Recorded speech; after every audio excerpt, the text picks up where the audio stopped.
piège en bois, nouvelle invention de la cruauté des hommes, la conduit au trépas. Le troisième était la prunelle de mes yeux et celle de sa tendre mère.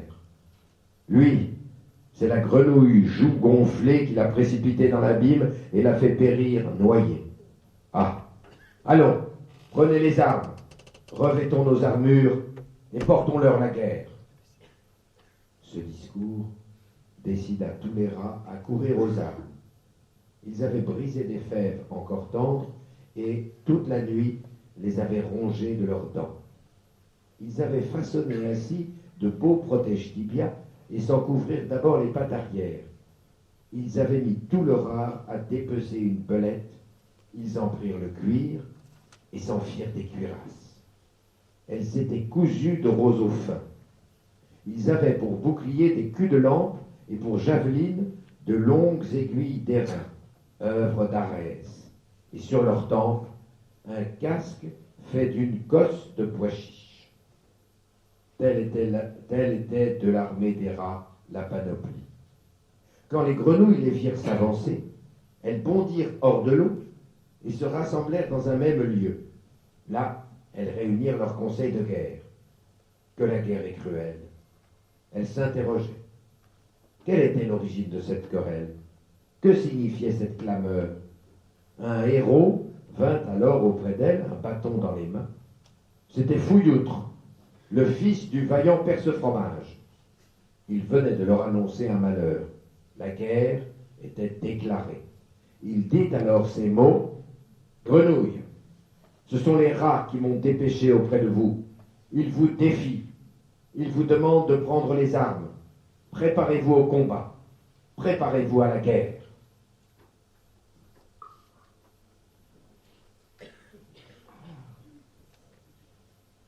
Il se tut, et Grenouille, docile, de prendre les armes.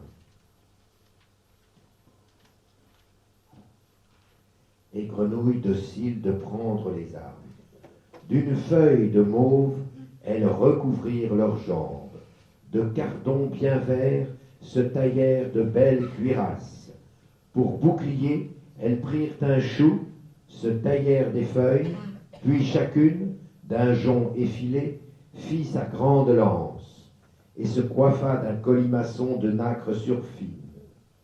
On se tenait en rang serré sur la haute rive, on agitait sa lance, on débordait de courage. Zeus convoqua les dieux dans le ciel aux étoiles nombreuses, leur désigna la foule en bataille, les preux redoutables, innombrables, grands, porteurs de longues lances, tels que va l'armée des géants ou l'armée des centaures, et, en riant, demanda qui, des dieux, défendait les grenouilles, qui chérissait les rats. Parfait. Merci. En fait, vous avez... Oui. Alors en fait, il y avait deux textes. Il y avait un texte en prose, il y avait un texte en poésie, d'où les petits morceaux. En fait, sans le savoir, Denis, vous avez exactement prononcé des hexamètres dactyliques français et traduits par Philippe Brunet. Voilà. Donc on a entendu tam, ta, ta, tam, ta, ta, tam, voilà. Et ça, c'est le rythme de l'hexamètre dactylique, c'est-à-dire que, évidemment, la batrachomiomachie reprend tous les codes de l'Iliade et comme je l'ai montré, c'est un plaisir d'esthète. C'est-à-dire que plus on connaît l'Iliade, plus on connaît l'Odyssée, plus on va jouir de cette œuvre. Vraiment, vraiment. Il n'y a que des références. Alors, bien sûr, là, on parle des animaux, donc les animaux sont fantastiques, hein, bien sûr, mais ce sont de tout petits animaux bien ridicules par rapport aux grands animaux, aux beaux animaux de l'Iliade. Hein. Vous savez que dans l'Iliade, il y a des lions. On sait que Ménélas est comme un lion, comme un sanglier, etc. Bon, nous, on est en dessous. Nous, on est chez les rats, chez les grenouilles. Bon, il y a un serpent d'eau, il y a des moustiques. Et ces moustiques sont censés annoncer, claironner le début du combat. Comme d'ailleurs, dans Lucien, les deux ânes sont brais au moment du combat entre les armées d'Antignon et de Phaéton. Là, c'est vraiment un truc où Lucien connaissait la batrachomiomachie. Bien. Donc, ils sont extraordinaires par leur nom aussi, vous avez entendu, hein, Nichetrou, Gonflejoue. Vous avez même un certain Péleus. Alors Péleus, ça ne veut pas vous dire grand-chose, mais ça veut dire le boueux, parce que la pélos en grec, ça veut dire la boue. Mais évidemment, le fils de Péleus est le Péléide, le fils de Pelée, et donc évidemment on pense tout de suite à le Péléide, le fils de Pélée, Achille, bien sûr. Voilà, donc ça c'est la référence vraiment parodique. Il y a aussi, il faut dire que, puisqu'on est en parodie, puisqu'on n'a pas beaucoup de temps, vous savez, la parodie, ça fonctionne comme c'est une littérature au second degré. Et donc, à côté de ces petits animaux, eh bien, vous avez, comme pour les livres d'enfants, vous avez des pop-up qui sortent, et d'un seul coup, quand vous ouvrez le livre, vous avez des plus grands animaux qui arrivent. Donc, il y a des références, évidemment, aux centaures, aux géants. Évidemment, les armées des rats et des grenouilles sont comme des centaures, des géants, etc. Vous avez une référence explicite aux taureaux. Enfin, là, je compte que les animaux. Hein. Je suis dans le thème exactement. Hein. J'ai bossé. Hein. Il y a le taureau, il y a un taureau. Vous savez, quand je vous ai dit tout à l'heure que le rat montait sur le dos de la grenouille, évidemment qu'on pense à Europe et à l'enlèvement d'Europe par le taureau Zeus. Hein, voilà. Donc il y a plein de références comme ça, et bien sûr le serpent d'eau, je vous l'ai dit en français, mais le serpent d'eau en grec ça se dit hydros, donc l'hydre, et bien sûr on pense à l'hydre de Lerne. Donc on est d'un seul coup dans d'autres types d'animaux qui sont eux beaucoup plus fantastiques que nos pauvres petits animaux de là. Et puis j'ai trouvé aussi une petite référence complètement implicite, et là du coup à noter une référence à Pégase. Voilà. Bon, alors j'avais fait un petit, si vous voulez passer éventuellement le PowerPoint vite fait, nous on l'a, mais je vais juste vous montrer ça. Ça c'est une très belle œuvre de Batrachos Miyanoshi, justement, où on voit tout, c'est-à-dire ça a suscité beaucoup d'art à la Renaissance et après. Là on voit bien les guerriers, et puis en bas on voit des écrevisses. Et ça, je vous laisse découvrir pourquoi il y a des écrevisses en bas. Il faudra lire l'œuvre pour le savoir. Les petites écrevisses sont toutes en bas à droite, pour vous. Voilà. Ce sont des casques bleus, on dirait aujourd'hui, de l'ONU. Voilà. Là, j'en dis pas plus. Et donc, je ne sais pas si on a encore peu de temps, mais simplement pour vous dire que cette Batrachos Miyanoshi, elle a une immense fortune à la Renaissance. Elle a une immense fortune d'abord à l'époque romaine. Hein. On ne sait pas si c'est d'Homère, c'est certainement pas d'Homère, bien sûr, hein, mais c'est un épilion, donc c'est une petite œuvre. Et les épilions, donc une petite épopée miniature, étaient très en vogue à l'époque, on va dire, de Théocrite, on va dire de l'époque hellénistique, on va dire, et dans le monde romain, donc clairement. On est à une époque pas trop loin de Lucien, plus près de Lucien que d'Homère en tout cas. Voilà. Et donc à la Renaissance, immense succès. En fait, comme c'était un petit pastiche très court de l'Iliade et de l'Odyssée, ça a été la propédeutique à ces grandes œuvres chez tous les humanistes italiens, français, etc. Et donc on a retrouvé beaucoup de manuscrits à cette époque. Et figurez-vous que ça a été la première œuvre imprimée en grec. En 1474, parce qu'il fallait fabriquer des caractères grecs. Hein. La typographie grecque, c'était beaucoup plus compliqué que la typographie romaine, enfin l'alphabet romain. Et donc c'est beaucoup plus tardif que Gutenberg.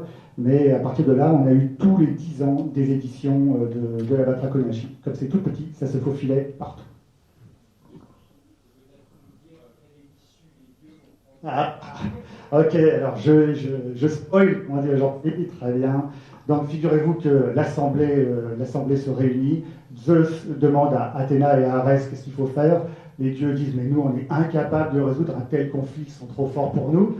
Et donc Zeus donne un grand coup et dépêche des écrevisses, c'est-à-dire des crabes carcinoi, qui vont aller pincer les queues des rats. Parce que les rats étaient en train de l'emporter. Figurez-vous qu'il y avait un champion qui s'appelait Méridarpax, donc Chyp, un bouc qui est évidemment l'Achille du combat, qui allait vraiment terrasser et faire un génocide, un batrachocide de la... Non, c'est pas beau comme mot. Excusez-moi, je retire ce mot, c'est pas beau. Mais en tout cas, heureusement qu'il y a les crabes qui arrivent, et c'est les 10 derniers vers de la Batrachos Miyanoshi, ces crabes sont présentés, mais vraiment, enfin, là il faut vraiment lire, c'est que des mots valises, justement, quand on disait tout à l'heure, Et on arrive donc à des dos cuirassés, à des omoplates vertébrés, etc. C'est super bien fait. Ça fait référence à des parodies qui existaient au 5e siècle avant Jésus-Christ. Bon, j'en parle pas parce que c'est trop long. Anne-Marie Ozanna, vous pensez que Lucien connaissait la batrachomiomachie? On ne saurait pas le dire. On ne saurait pas le dire. Peut-être qu'on peut, avant de passer éventuellement à des questions de la salle, vous voudriez... Voilà, on va peut-être proposer à Denis Podalides de lire un dernier... Ah ben oui, très volontiers. Donc on est allé dans la Lune, on est allé très loin, très loin, très loin, et puis les compagnons redescendent, pas sur Terre, mais sur mer, parce que c'est l'Odyssée, donc ils reviennent toujours dans leur bateau. Et pas plus tôt sont-ils descendus qu'ils vont découvrir, cette fois-ci, les intérieurs. On était dans l'espace extérieur, et maintenant on va rentrer dans les profondeurs organiques d'un monstre, vous allez voir. Nous n'avions navigué que 2 jours par beau temps, lorsqu'à l'apparition du 3e jour, vers le lever du soleil, nous vîmes soudain un grand nombre de monstres et de baleines. L'une, notamment, la plus grosse de toutes, mesurait environ 1500 stades de long. C'est-à-dire 266 km. Elle s'avançait, gueule béante, troublant la mer loin devant elle, baignée par l'écume. Nous nous adressâmes donc un dernier adieu, nous nous embrassâmes et nous attendîmes. Déjà la bête était sur nous, elle nous avala et nous engloutit avec le bateau. Mais elle n'eut pas le temps de nous broyer avec ses dents. Le bateau passa entre elles et tomba à l'intérieur.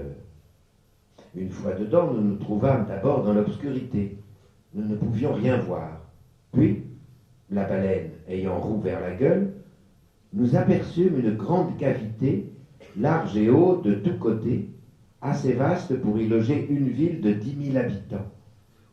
Au milieu gisaient de petits poissons et beaucoup de monstres déchiquetés, des voiles et des ancres de bateaux, des ossements humains et des marchandises. Au centre, il y avait une terre et des collines qui s'étaient formées, à mon avis, à partir du limon que la baleine avalait. Une forêt et des arbres de toutes sortes avaient poussé dessus.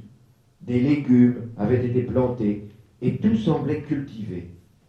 Le pourtour de cette terre était de 240 stades. 43 km. On pouvait voir aussi des oiseaux marins, mouettes et alcyons qui nichaient sur les arbres. Quand fûmes habitués à cette vie, je pris avec moi 7 de mes compagnons et marchai vers la forêt, car je voulais tout observer. Nous nous trouvâmes devant un vieillard et un adolescent qui travaillaient avec grand soin un carré de légumes et creusaient une canalisation depuis la source pour l'arroser. Nous nous arrêtâmes, à la fois joyeux et inquiets. Ils éprouvaient vraisemblablement les mêmes sentiments et s'étaient immobilisés sans voix. Au bout d'un moment, le vieillard parla. « Qui êtes-vous donc, étrangers? Des divinités marines ou de malheureux hommes comme nous? Car nous sommes des hommes, nous avons été nourris sur la terre. Maintenant, nous sommes devenus des êtres marins. Nous nageons avec ce monstre qui nous contient, et nous ne savons même pas vraiment quel est notre état. Nous supposons que nous sommes morts, mais nous croyons être en vie. »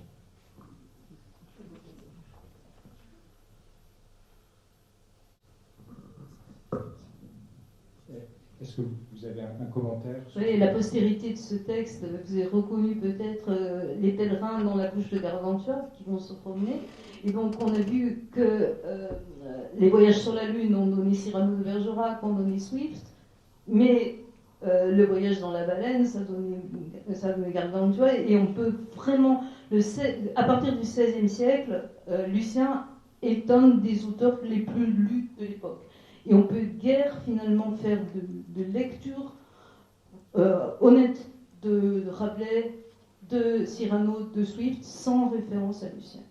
Et de l'autre côté, en un mot, Lucien était-il précurseur quand il a écrit ce genre de texte, ou avait-il des... Alors justement, la question est grande, on ne sait pas trop.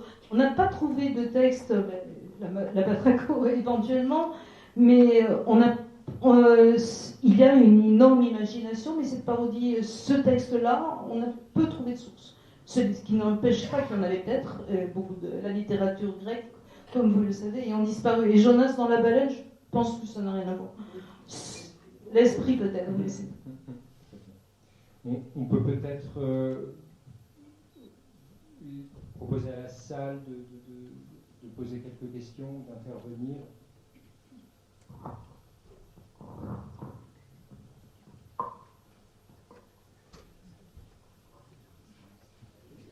S'il y a des questions.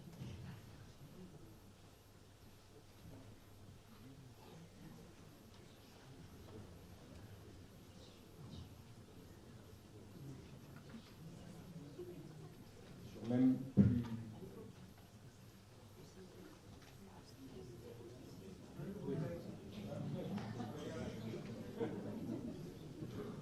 Peut-être en attendant... Ah, voilà, il y a une question.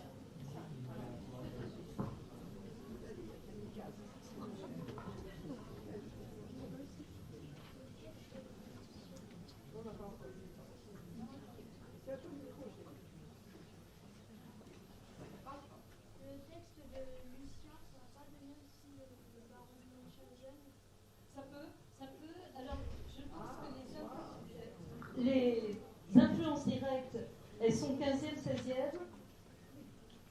Même, on peut aller jusqu'à Swift. Après, je pense que c'est des gens qui l'ont lu, mais qui ont lu plutôt Swift et qui ont lu Cyrano, et que, par exemple, Jules Verne, ça m'étonnerait qu'il ait lu Lucien. En revanche, il a sûrement lu Cyrano et Swift. Donc, il y a des intermédiaires maintenant. Lucien a été très, très, très lu au XVIe siècle, puis il a petit à petit disparu, notamment des manuels scolaires, ce qui fait d'ailleurs que l'édition telle que je l'ai faite, il n'y en avait plus.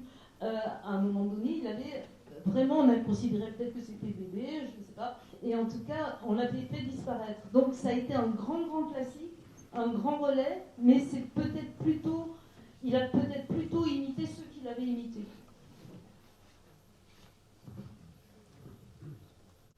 En tout cas, lisez Lucien, vraiment, tout est bien dedans.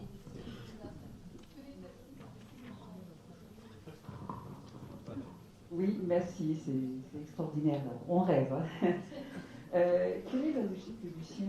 En fin de compte, il était... Alors, originellement, il nous raconte, il ne faut rien croire de lui. Hein, et quand il dit des histoires vraies, c'est mensonge.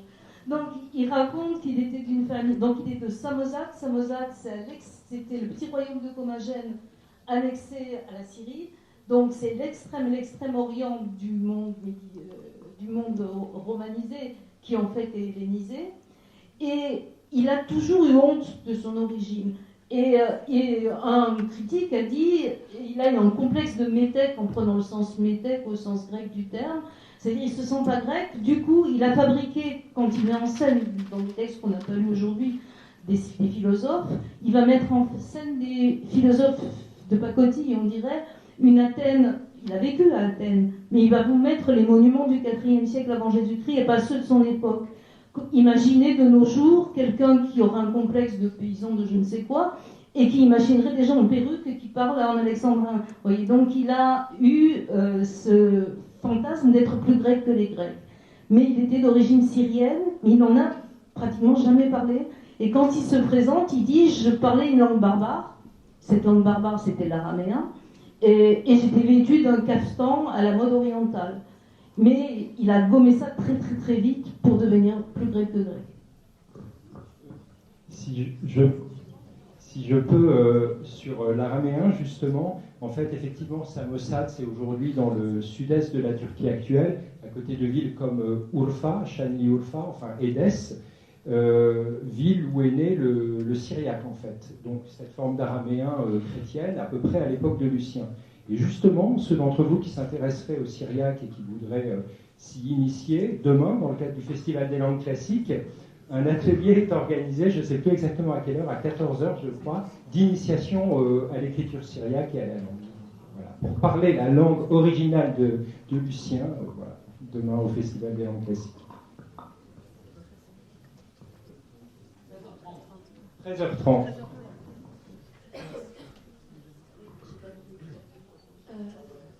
Donc en fait, Lucien, Lucien, il a imaginé une histoire où on part en bateau et on arrive à la Lune. Dans cette histoire-là, dans les histoires vraies, donc le bateau s'envole pendant 7 jours, je crois, et le 8e, il arrive à la Lune, exactement le rythme dans l'Odyssée. Ensuite, sur la Lune, il reste un certain temps, il va participer à la bataille entre la Lune et le Soleil, il va rester sur la Lune pour les observer, pour voir qu'il n'y a pas de femmes, puis le bateau va redescendre, parce qu'ils ont assez d'être sur la Lune, ils arrivent dans le ventre de la baleine, après ils se font recracher par la baleine, ils ressortent, il y a encore de nouvelles aventures, jusqu'à l'histoire des femmes aux pattes d'âne, qui est l'avant-dernier chapitre. Et pour les origines, quelqu'un posait la question de... Il prétend, alors là encore mensonge ou réalité, être né très très pauvre et alors avoir été mis en apprentissage chez un oncle très méchant qui lui aurait donné une plaque de marbre à tailler, il l'aurait cassé, il se serait fait battre, il rentre à la maison, il pleure. Et puis la nuit, il voit apparaître 2 femmes, la sculpture et la culture. Mais moi, j'y crois pas une seconde parce que c'est exactement l'apologue de Prodikos et c'est un bon vieux classique. Donc, peut-être qu'il avait un nom, peut-être qu'il était très pauvre, peut-être que c'est du bon roman. On n'en sait rien.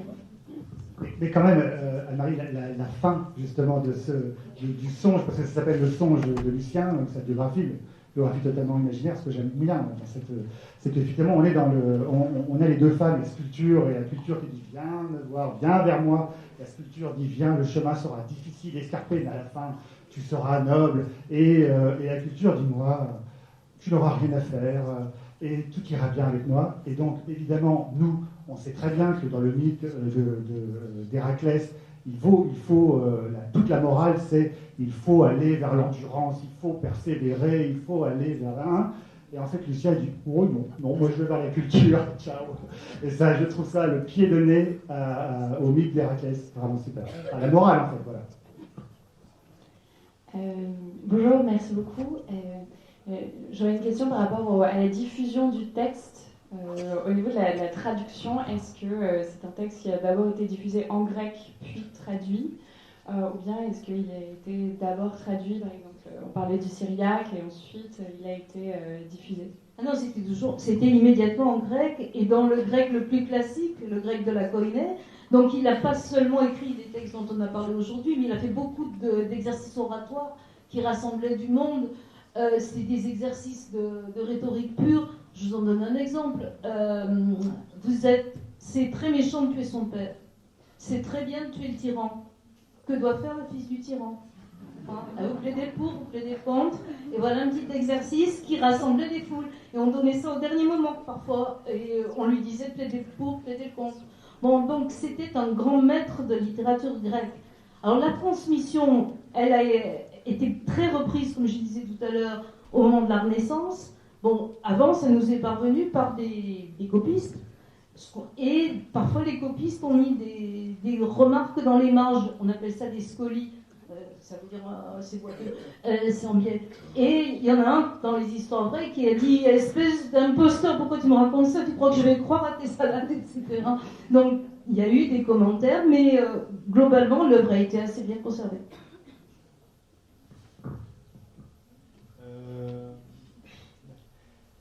Merci beaucoup.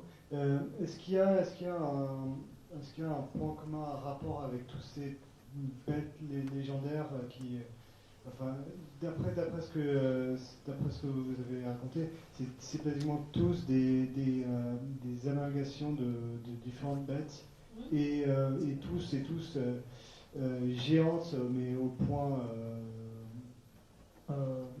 qui. Est-ce qu'il y a un point commun en tout ça ou est-ce que c'est juste de la fantaisie Je ne sais pas trop, mais en tout cas j'ai l'impression, je ne peux pas dire plus, qu'il a créé les mots valises.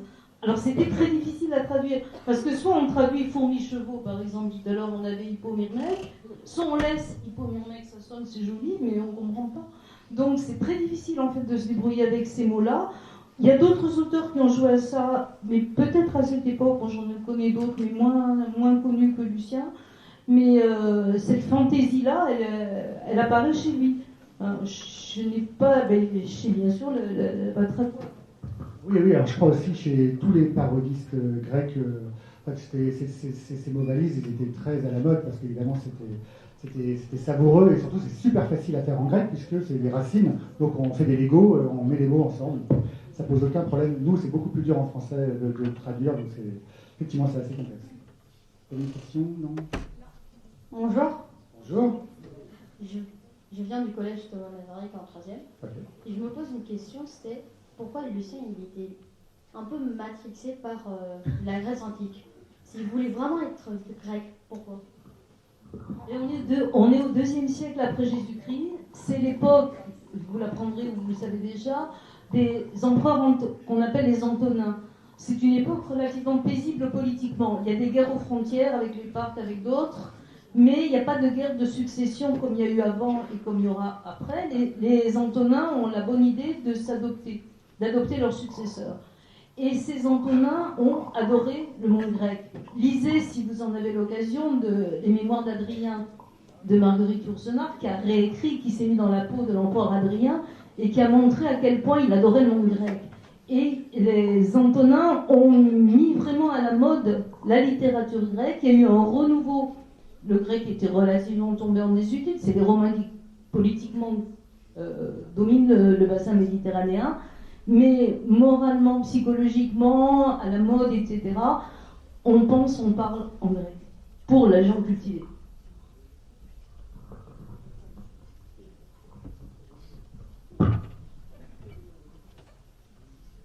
Bonjour, donc je viens du lycée La Bruyère, je suis en seconde, et je me demandais si la parodie, notamment la batrachomachie, était un thème apprécié et bien accueilli par les personnes qui le lisaient à l'époque.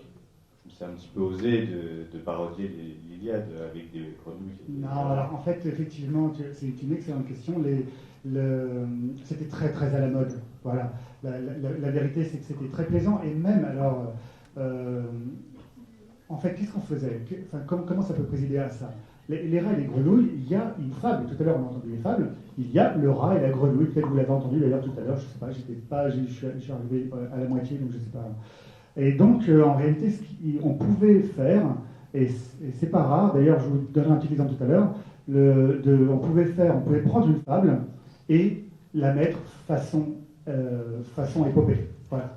Donc là, du coup, ça devenait. Donc, on a des galéomyomachie, donc le combat des chats et des rats. On attribue à Homère. Oui, alors côté comédie, il y a Aristophane. Oui, tout à fait. Mais dans le genre pur de ces épilions, en fait, comme je dis, des petites épopées, eh bien, on trouve aussi. Alors, on n'a plus que des noms maintenant, mais une arachnomachie, combat des araignées.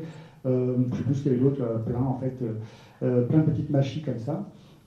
Et donc, oui, voilà, c'était très à la mode. Voilà. Et donc, juste pour dire, j'avais noté, je suis tombé un jour sur un passage du Phédon, donc de Platon. Et en fait, au tout début de Platon, donc Phédon raconte que la mort de Socrate, hein, en gros, c'est la mort de Socrate. Et donc, quelqu'un interroge Socrate et lui dit: oh, mais Socrate. Bon, j'ai le texte. Je ne sais pas pourquoi il faudrait mieux que je le lise, mais bon. Le temps que ça charge, Socrate, on interroge Socrate pour lui dire: mais toi, comment ça se fait que tu aies fait, que tu aies mis en musique des fables d'Ésope à la fin de ta vie? Et alors là, moi, je cling, là, vous voyez, là, ce que je veux dire, c'est que quand je vois ce genre de référence, je fais: ah non, en fait, c'est la batrachomachie de Socrate. En fait. Enfin, évidemment, il m'est arrivé comme ça, mais c'est juste pour dire que déjà au 5e siècle, c'était à la mode. Et puis à côté de ça, il y avait des concours de parodie au 5e siècle. Et ces concours de parodie, justement, étaient l'occasion. Alors, c'est pas ce qu'on appelle des parodies aujourd'hui. Quand on dit parodie aujourd'hui, c'est vraiment on se moque d'eux et parfois un peu méchamment. Là, en l'occurrence, on va faire des pastiches. Il existait des parodies, donc des chants à côté du chant, donc parodie à cette époque-là, et c'était des concours de parodie. Et dans ces concours, en fait, très souvent, ce qui se passait, c'était qu'un pique-assiette, donc c'était évidemment un pique-assiette, se retrouvait face à un festin, et il commençait à animer la table et le buffet, et on avait des huîtres aux saveurs blanchâtres. Donc on reprenait toute la terminologie de l'Iliade et de l'Odyssée, mais sur des maths fabuleux comme ça qui apparaissaient. Donc ça faisait beaucoup rire à l'époque. Il n'y a pas du tout de tabou. Hein. Aristophane a mis en scène autant les dieux, il a fait descendre aux enfers, Hercule qui a peur comme tout, etc. Donc, Héraclès, pardon, puisqu'on est en grec. Et donc, on n'a pas du tout de tabou. On peut s'amuser à se moquer des dieux. On n'en a pas parlé aujourd'hui, mais Lucien a écrit aussi des dialogues des dieux, où Héra crêpe le chignon dans l'autre sens à Zeus parce qu'il a enlevé Ganymède à Mignon pour la tromper. Donc, ça gêne personne. Ça se fait, même si c'est complètement annulé. Oui, bonjour. En fait, j'étais intéressée par le fait que vous avez contesté en fait, l'attribution de l'œuvre de Lucien au genre de la science-fiction. Et il me semblait que les animaux fantastiques, alors peut-être de loin, mais ça pouvait être justement un biais par lequel raccrocher Lucien au genre de la science-fiction, puisque quand il décrit ces animaux fantastiques, il parodie, il me semble, des passages des historiens. Et de leur explication des contrées lointaines, etc. Et ce qui est drôle, c'est que dans la fantaisie, il maintient toujours une pseudo-rationalité, en fait. Donc, évidemment, il y a des sortes d'évidences. Donc, les hippomermex, alors forcément, ils ont certaines qualités parce que c'est un mélange. Donc, en fait, même dans l'invention, on a une sorte de discours rationnel, qui se donne comme rationnel. Voilà. Donc, vous avez tout à fait raison. Ce que je voulais dire simplement, c'est que ce n'était pas que de l'imagination, que de la science-fiction, que ça partait d'un texte littéraire, si vous voulez. Mais ce que vous dites est totalement juste, et il est, d'une certaine façon, tout à fait le père de la science-fiction. Hein. Mais pas que ça. Il faut d'abord voir qu'il y a l'imitation, la parodie littéraire, et après, tout ce que vous dites est totalement juste. Oui, bonjour, merci. Merci pour tout. Alors, je pense qu'au château de Versailles, dans le petit parc de Louis XIV, vous avez le rond-point des philosophes, où vous avez donc Théocrite et Lucien, tout à coup, Théocrite, philosophe, Lucien, orateur grec. Alors, je me demandais si Louis XIV avait connaissance certainement de tout ce que vous venez de dire, je le pense. Alors, dans le château de Versailles, vous avez les géants qui sont enterrés. Il y a juste à côté des fontaines, et c'est la fronde d'une certaine façon qui enterre les géants, et c'est Zeus qui vainc les géants qui l'a détrôné. Oui, mais moi j'invite tout le monde d'aller voir ça, c'est vraiment le carrefour qui peut nous inspirer. Et d'autre part, quelle est la symbolique que Louis XIV, donc, il a mis dans ses jardins, livre ouvert à la lecture du monde entier, absolument. Enfin, depuis toujours. Je vous remercie.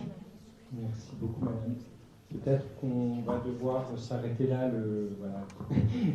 La séance suivante va commencer à la suite. Merci infiniment d'être venus si nombreux. Merci à notre intervenant.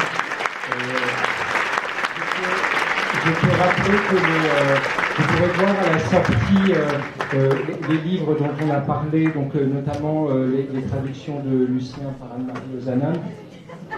Voilà, mais non pas seulement parce qu'on a aussi, vous verrez, malheureusement pas l'édition de Yann parce qu'elle est indisponible, mais il y a une autre traduction de la Dragonomachie où elle va ressortir.